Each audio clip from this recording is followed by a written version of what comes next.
మనకు second lead వచ్చింది. ఇది వచ్చేసి ఆదిబట్ల టీసీఎస్ దగ్గర.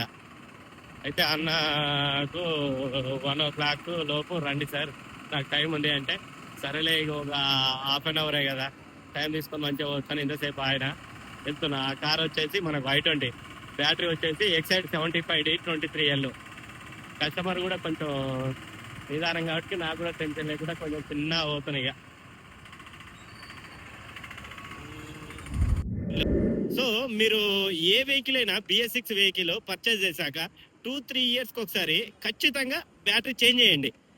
మీ వెహికల్ కైనా సరే, మీరు వెళ్ళే దూర ప్రయాణాలకు అండ్ తిరగడానికి ఎటువంటి ఇబ్బంది కలగదు. మీరు ఆ బ్యాటరీ పోయినాక మార్చుకుందాంలే, ఏమవుతుంది, పైసలు ఉన్నప్పుడు మార్చుకుందాంలే అంటే, అది ఏమవుతుంది అంటే, మీరు ఇన్ కేస్ ఏడికన్నా బయటకే పోయిర్రు, సరే శ్రీశైలమో ఏదో నియర్ బై ప్లేసెస్కి వెళ్ళిర్రు. సో అదేమవుతుంది అంటే, దాదాపు అక్కడ ఆగింది అనుకోండి, బ్యాటరీకి 6,000 పెట్టాల్సి ఉంటే టోయింగ్కు ఒక 2,000 పెట్టాల్సి ఉంటుంది.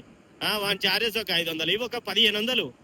బ్యాటరీ కాస్ట్ పెట్టే పైసలలో మీకు ఒక మినిమం 20% ఇక్కడ వేస్ట్ అయిపోతుంది. సో మీరు దాదాపు ఒక 2-3 yearsకి ఒకసారి చేంజ్ చేసుకోవడం చాలా ఉత్తమం. సో ఇది ఒక్కసారి ఆలోచించి. ఇది వచ్చేసి మనకు ఎంజార్. ఈ ఏరియాలో చాలా బ్యాటరీ షాప్స్ ఉన్నాయి. అయినా మనల్ని ప్రిఫర్ చేయడానికి గల కారణం మనం ఇచ్చే సర్వీసు. సో ఏదైనా కరెక్ట్ టైంకి వర్క్ ప్రాపర్గా చేయగలిగితే ఏ కస్టమర్ అయినా ఇంకో కస్టమర్కి రిఫర్ చేస్తాడు.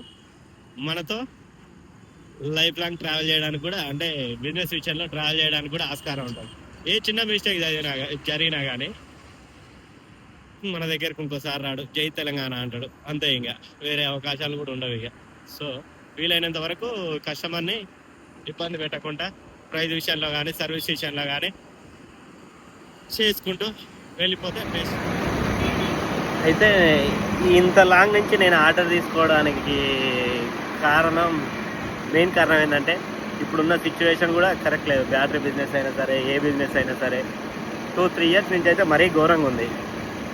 సో చిన్న అయినా పెద్ద అయినా తీసుకుంటే ఏమో, ఇది ఒక ఇందులో కొన్ని వచ్చినా ఇంకోటి వేస్తాం, చిన్నది వేస్తాం, పెద్దది వేస్తాం.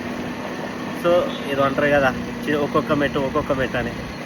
సో ఆ విధంగా ఒక్కొక్క మెట్టు ఎక్కుదామని డిసైడ్ అయినా.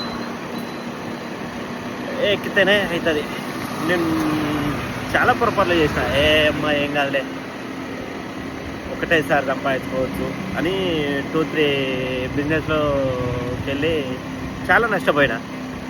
సో ఇంకా దానివల్ల ఎఫెక్టెడ్ చాలా అయింది. ఇప్పుడున్న బిజినెస్ కూడా కరెక్ట్ లేదు.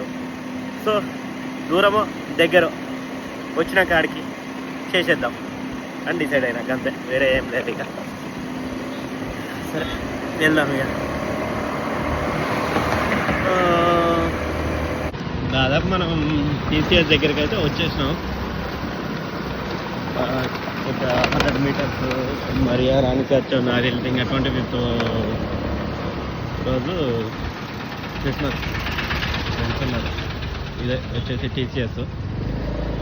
మనం ఎక్కడో ఆగి కాల్ చేద్దాం కస్టమర్కి. అయితే పక్కకు ఏడాగుదాం I20. ఓకే, ఇన్ని అవుదాం. ఇది వచ్చేసి కస్టమర్ బిల్డింగ్. వెళ్ళిపోదాం లోపలికి. I20 ఎక్కడుంది?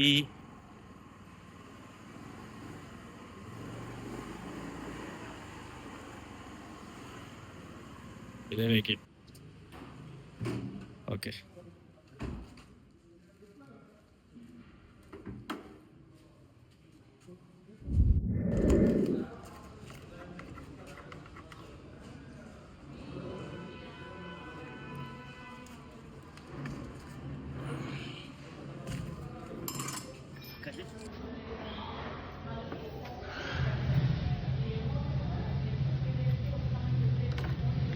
ఎక్కడన్నా ప్రాపర్ మీది?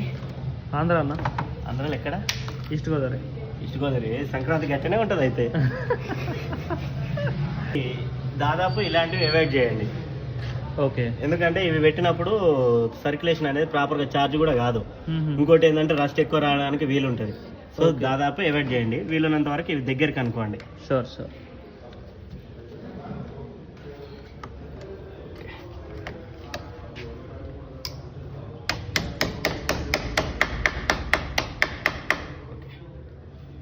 సరిపోద్దా? సరిపోతాం. షాపా? ఇది వీడియోలు పెట్టడం. Okay okay. అమ్మా అయిపోయింది, ఇంకా బయలుదేరాలి షాప్కి. ఇంకోటి ఏంటంటే వీడికి వచ్చినందుకు రివ్యూ ఇప్పించుకున్నాను, అదొక ప్లస్ పాయింట్ అయింది. మీలాంటి వాళ్ళు రివ్యూ ఇస్తేనే మా లాంటి వాళ్ళు బతికేది. జై క్రిస్టియన్, సారీ, జై మేరీ మాత. అయిపోయింది విజయవంతంగా.